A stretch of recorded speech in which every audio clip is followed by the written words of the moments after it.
लोकसभा चुनाव के महज चंद दिन बाकी हैं, जब मतदाता अपने प्रत्याशियों को वोट करेंगे और वोट की चोट से सत्ता में अपनी पसंदीदा सरकार को लाएंगे।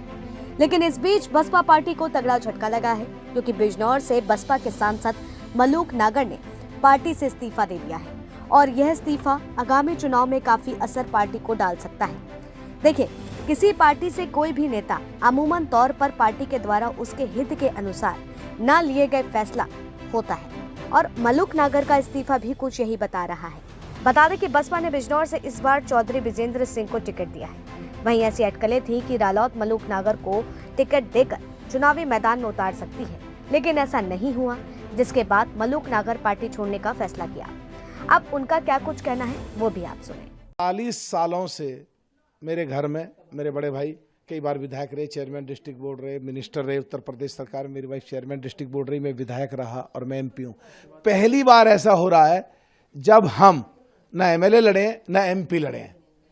देश के लिए कुछ करना है, 39 साल का हमारा पिछला बैंक बैलेंस है हमारे पास, तो घर में तो नहीं बैठ सकते, तो इसलिए आज इस्तीफा हमने दिया।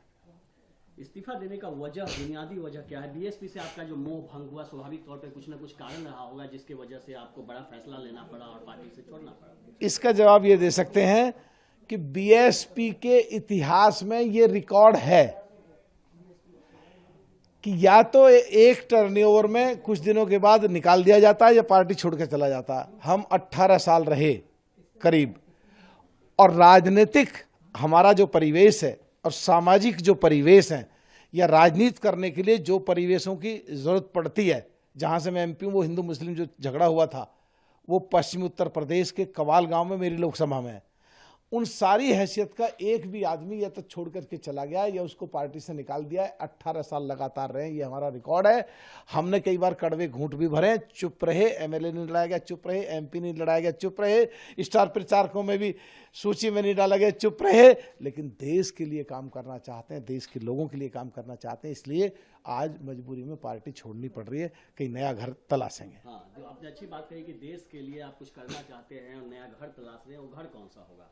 भाजपा का घर है, आरएलडी का घर है, कहाँ कौन सा घर है? पूरे देश में पहले 29 प्रदेश थे, भी 28 कहो या जम्मू कश्मीर को अलग अलग कहो, 30 प्रदेश कहो, सब में मेरे समर्थकों ने पेज बनाए हुए हैं। 4 लाख, 2 लाख, 3 लाख सब पे फॉलोवर हैं।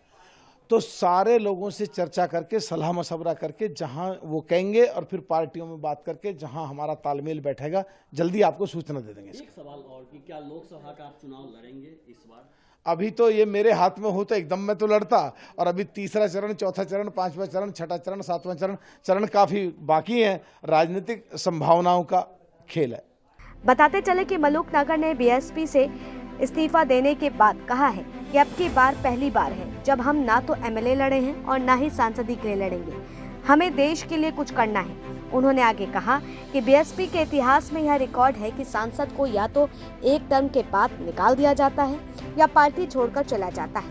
उन्होंने कहा कि जब हमें एमपी नहीं लड़ाया गया तो भी हम चुप रहे और स्टार प्रचारकों में हमारा नाम नहीं दिया गया तब भी हम चुप रहे, लेकिन देश के लिए काम करना चाहते हैं, इसलिए आज वह अपने पद से इस्तीफा दे रहे हैं। बता दें कि नागर ने बसपा के टिकट पर साल 2019 में लोकसभा इलेक्शन में जीत दर्ज की थी।